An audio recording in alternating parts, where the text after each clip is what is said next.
Welcome to Hey day guys. number three, Fight Welcome Night back. Heroes. This is going to be a great and potentially intense date night session. Fingers crossed that you guys survive this. Yeah, and we're going to be bringing you an incident that even happened yesterday as we're growing in our conflict skills as a married couple. Yeah, absolutely. One of the most important things that you can do in a relationship is conflict resolution. Absolutely. And you need it in your marriage, you need it in your friendships, you need it in your working relationships, you need it in your parenting. And I am really passionate actually about conflict resolution. Maybe because I've been on the giving and receiving end of some pretty rough conflict. And I think one of the most important skills that we can utilize and strengthen in ourselves is conflict resolution. And so we're going to talk about that a little bit, tell you some of the tools and the tips and tricks that we've learned along the way. We've learned them all the hard way.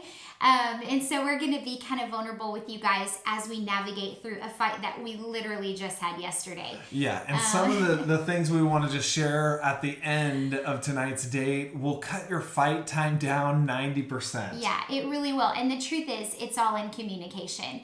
And I think there's a couple of things before we dive in that you have to keep in mind. And these are really hard to keep in mind when you're mad or you're in your feels or your emotion. Yeah, but a couple things to keep it in mind, and we've said this before, stay humble and stay teachable in your fight. It's so true. And give one another margin to say it messy. And again, we've said this before in our previous date nights, but those three ingredients are massive when it comes to conflict resolution. Say it kind, but say it messy. Say it messy. And so we kind of ran into a situation that happened yesterday. That I think is a good learning experience for me and Joel, but also a learning experience for you guys.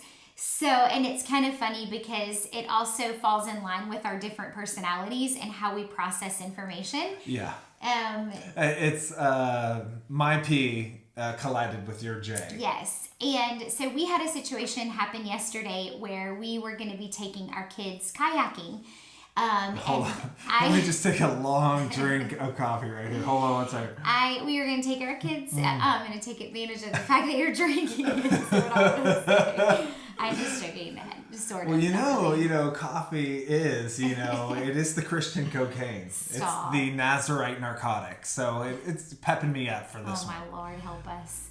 Anyways, we were going to take our kids kayaking, and I had a filming team that was going to be meeting me there for some videos that we're doing for work. And so we had a set time that we needed to be there. So we were going to get them set up, and then our family was just going to kind of go kayaking. Yeah, and this is behind the scenes. Can I just say this? I was just processing about the pictures that are on social, on yours, on mine, on Messy Life Podcast social, and they look so happy of us kayaking. They're like the best moments, but we're giving you the backstory to of what happened in the car on the way there is what we're going to tell you. Gosh. We were really happy in that moment, but in the car on the way there, we were having a discussion. Yeah, I'm going to just get another drink of coffee and get my 9 shots of espresso. I can't. Okay. So anyway, this is what happened. I communicated to Joel, I guess it was Friday. Let's get a plan together for the weekend. I had 2 activities that I had planned for the kids. Yes. There's some projects that Joel needed to complete. And so we worked through he's going to stay home for the first one. He's going to come with us for the second one. Great. We communicated through a plan of what we were going to do. And then the night before, I let Joel know what time I needed to be at the river to kayak. And then the morning of, I let him know again what time I needed to be there. I let him know. Dude, all of the P's out there. I'm building my case, is what I'm doing. Yes, you're doing a fine job of that. But all the P's out there we're starting to feel the same thing. And all the J's probably. Let me tell you what I also did. I created a 10-minute buffer in this time for his pee. I almost said for your penis. Your J-ness and my pee. Scratch that. Can we cut that out? Jesus help me. So I even allotted 10-minute buffer time for a false deadline. So I let him know we need to leave the house at 1:15. Told him over and over again, we need to leave the house at 1:15. So at like 12:15, he's starting his workout. Well, you did say on yesterday, which was the day we were going kayaking. Let you did me say, take a drink but of you also coffee. said we need to go at 1:30. So I was thinking in my brain. No, I said we need to have leave at 1:15. No, 1:30 was what you told me because it was See, 12:45. already, we have clearly not worked through this. It was 12:45 when you were like, "Are you gonna have enough time to work out?" And I said, "Yes, absolutely." I was gonna do a quick 20-minute workout. And I did do it. I finished in 20 minutes and I was downstairs. But unfortunately, now it was like 1:10. It was 1:15. And I was struck by this insatiable hunger. Like I needed to eat something. So I proceeded to make myself something to eat. And I was trying to hurry as fast as I can. Listen, I would put money on the fact that I told you 1:15. Here's why. Because the truth is, it takes 30 minutes to get there, and I put a 10-minute buffer in. So I know I told you 1:15. So I told him I don't know 1:15. how it entered into my psyche. He said she probably put a buffer in there my for me, mind. so I got 10 extra minutes. Now I just added extra 10-minute buffer. I even allotted 5 minutes to just get the kids into the car. That's what happened. I told him, see? That's what you get. That's what you get. Oh, that was fantastic. This is busted up. Okay. See, you can tell we clearly have not finished working through this fight. Welcome to our marriage. Yeah, we're processing with you. We're bringing you in. We're probably being a little too vulnerable, but it's fine. This is life. This is day number 875 of quarantine. We're going crazy. Truly. So anyway, okay. Listen, you guys, it's 1:15. I told him 1:15. I told him, and in his mind it was 1:30. See? What in the world? Anyway, 1:15, 12:30, homie is working out. And I said, okay, are you going to be ready by 1:15 to go? I've got plenty of time. I did not believe that for 1 minute. Yeah. Well, I have to continue to look good for you, babe. You know, I would much rather you be on time. So anyways, 1:15, his butt comes rolling downstairs. A little more sip of this. Hungry for lunch. It's time to go. Yeah, I didn't think that part through though. No, not a lot for lunch in this schedule. Mind you, here's one thing to keep in mind. My definition of getting the kids ready and out of the house is very different than Joel's definition of. This is funny too because it's a feeler a little bit versus a thinker. I'm thinking about the experience. Yeah. I am thinking about our peace of mind. I know that these kids are going to come off that kayak starving. So I've packed lunch, or I guess a snack for after we get off the kayak. Yeah. I also realize that there's a good likelihood that they're going to go jumping in the water and get wet. So we've packed extra sets of clothes and towels for them to change into. All the snacks for the car, snacks for us to have a picnic when we're done kayaking. That's my definition of getting the kids ready. For me, it's just like, hey, have you used the restroom? You got your shoes on? All right, let's go. So it's a little bit different. And then we'll just, make it work as we go. I've always done it that way. We will survive. And so that's kind of the predicament, and our things are different J and P colliding there. Right. So I have managed to get 2 children who are 875 days into quarantine ready, fully dressed, and pack extra sets of clothes, shoes on, hair brushed and fixed, a picnic packed, and car snacks packed, and everything set aside to get in the car, and myself ready by 1:15. This man is eating lunch at 1:15.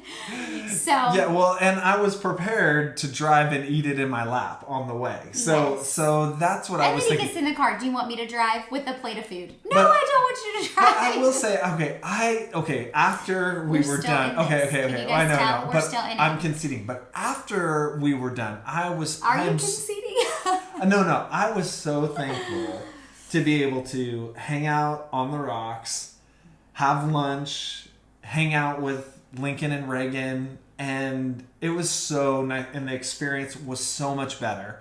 And so I'm You're welcome. so glad that you can put up with a pee sometimes so that we can, enjoy this amazing meal and thing. But I will say, when we were out on the kayaks, I had a paddleboard. So our daughter wanted to be on the paddleboard, but Casey was telling her, "Hey, you probably shouldn't because you're going to be cold. It's windy. The wind is going to blow. You're going to cry." That was exactly correct. But I was really good in the moment to be able to finesse with our daughter, to be able to get our son to transition. So even though I was so thankful for the planning at the end, in the moment, I was able to actually do something really great. Not only that, babe, remember, we were out, we went on that dock, we went out there, and then all of a sudden our son said, "There's snakes out here." Yes. So there was this huge, it looked to me like a 6-foot snake. And so it was kind massive. of under the dock. So you walk down the dock, you hop off a step, and then you're out on this other part of this dock.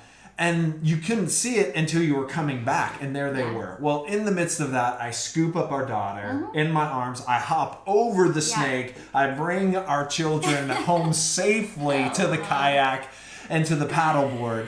Heroically, may I add. And so in the moment, I was able to save our children from a near-death experience. It was a near-death. In the middle of that. And then, because of you, we were able to enjoy a planned-out snack and picnic. Yeah, this is what I did while all of that was going on. The kids were jumping on and off the paddleboard, crying because it was cold, running from the snake. I was sitting back in that kayak telling them, "I told you." You didn't get up one time. I did not get out of that kayak. You did say, "I tell you."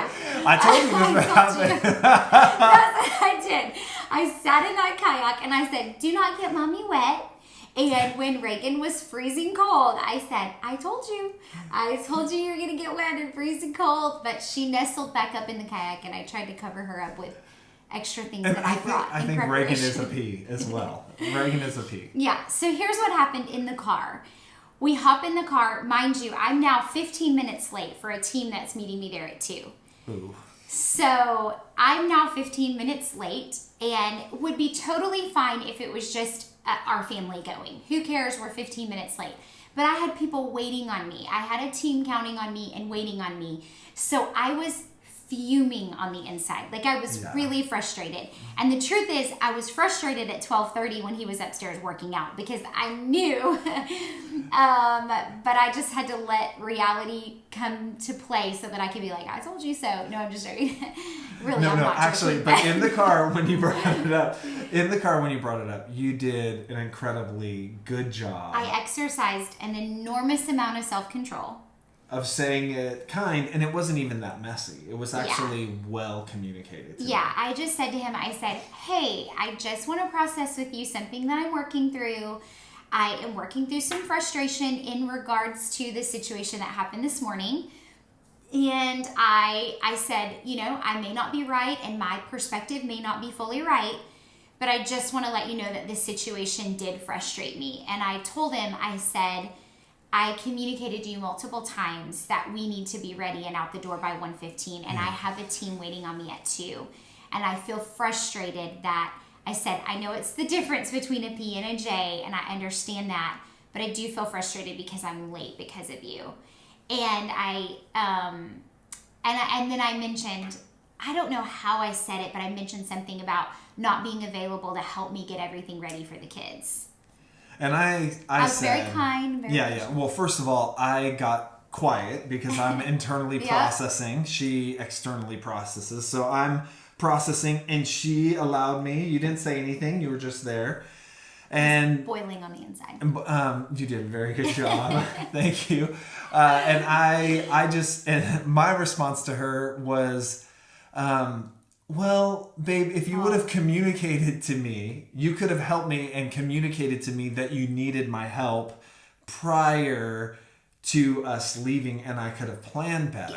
Meaning getting my help getting the kids out. Because she had told me 1:30, and so I did not tell her that. So at that point, when he said you could have communicated that you needed help getting the kids ready, I wanted to pull the car over on the side of the road and leave him And on the side of the road. It was at this point that I said to myself, why did I say that? I was thinking... Because your response was, do you remember your response? I probably said, well, the last time I checked, they're both of our children, not just mine. But I didn't say that. Yeah, you said it with that tone, but you said, and that's exactly the point. Because we have done this long enough together. 10 years. That I would think that you would already know that there's some preparation that needs to happen for our children prior. Yeah, 10 years. And I had nothing to say. I literally had, it was mic drop in the car. I was there, stunned and baffled and thinking to myself, stupid.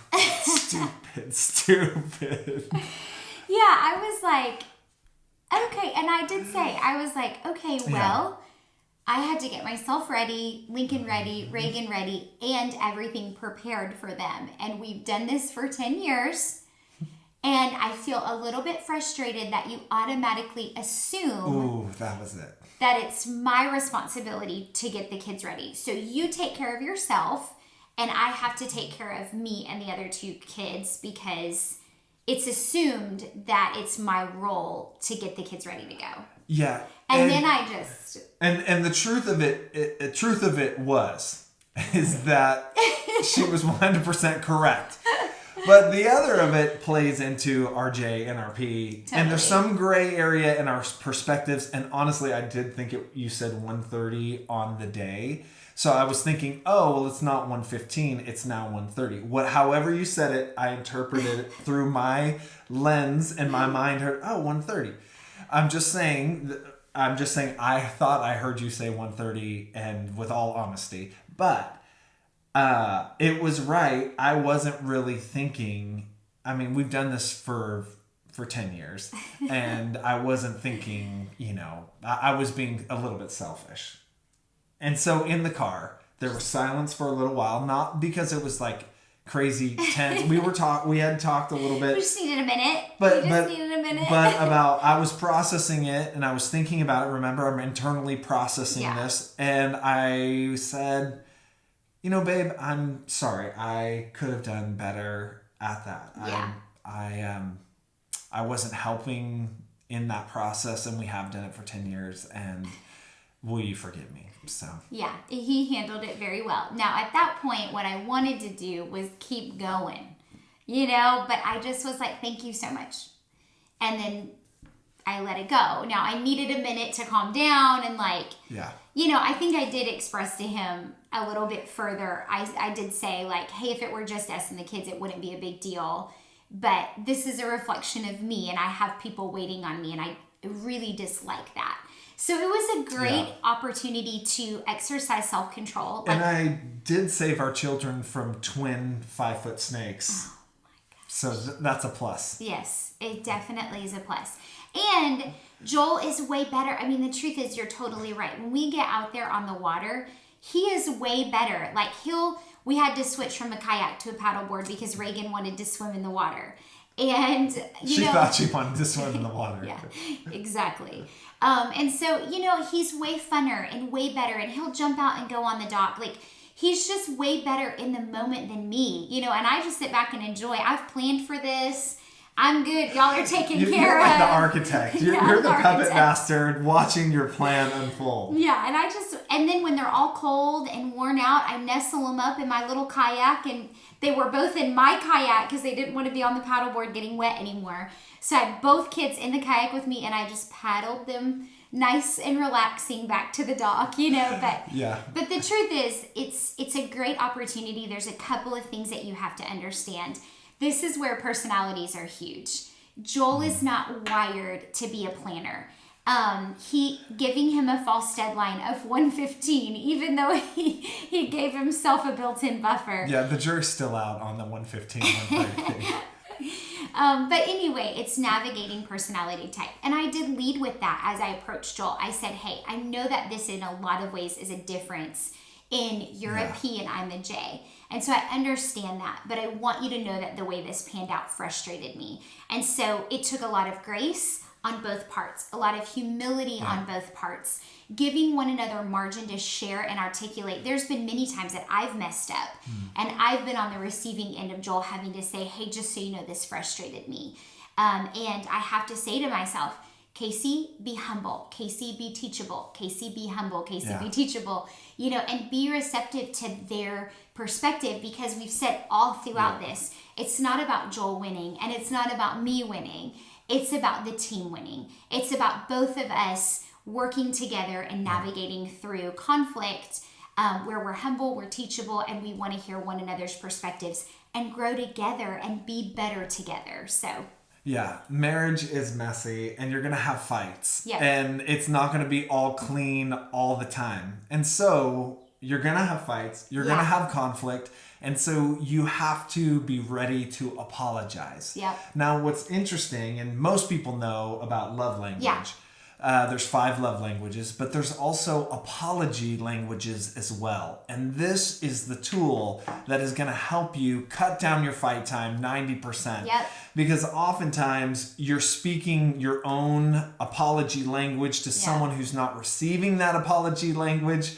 And if you'll learn what their language is and can approach them with that apology in that way, then here's what happens. Your conflict time shortens down, but not only that, your spouse then can actually feel like there's resolution, like there's some sort of resolve. You've spoken it into a way that they hear that apology. They can receive that. Forgiveness can happen, which helps you be able to forget it much faster and to move on. Yeah. And so we've done something different on this video. We want to tell you about these 5 apology languages, but in order to do that, we want to take you down to Southern California, to San Bernardino, California, at one of our Way favorite churches, World Outreach, where we were sharing these 5 apology languages with a crowd there. Yeah, and it's a great tool as you're navigating conflict. And like Joel said, it's an incredible tool that you receive an apology differently. And we'll share about this in this video that you're going to watch, but you go back and forth, not realizing that you're not articulating an apology the way they receive it. You're doing it the way you receive it. And so it's really important to study the way that your spouse receives an apology, and it will empower you in your marriage, in your team. Yeah. It will even empower you in your parenting. I mean, that was huge for Joel and I to even learn how to apologize to our kids in the way that they receive it. So we hope that this is an amazing tool for you guys. And we'll be right back after it. So check out this clip. We'll see you in a minute. There are 5 ways that most people receive apologies. So let me just share mine with you. And the way that I receive apologies is something called accepting responsibility. If someone will just say, hey, I did something wrong, I'm sorry, I did something wrong, I own it, I'm good with it. Like, I'm done, and I'm just like, accept it. Now, if you say this one's hard for me to receive. You know what? I'm sorry that what I did made you feel bad or feel a certain way. I'm like, you are not taking any responsibility at all. I don't receive that. Inside of me, that's what's going on. And he gets so mad. The first way that a bunch of people receive an apology is when you accept responsibility. And you can also go to 5lovelanguages.com. You can take this quiz. It's super cool. Take it, read it, and then read your spouse's. So mine is expressing regret. And it's when you zero in on the emotional hurt. It's admission of guilt and shame for causing pain. I want you to be remorseful that you hurt me. I want you to feel badly for hurting my feelings. And it is so funny. I said we're going to tell on ourselves a lot this morning, but when Joel and I were learning this, like, we would get in a disagreement, and Joel would apologize, and he would take responsibility. I'm so sorry. I shouldn't have said that.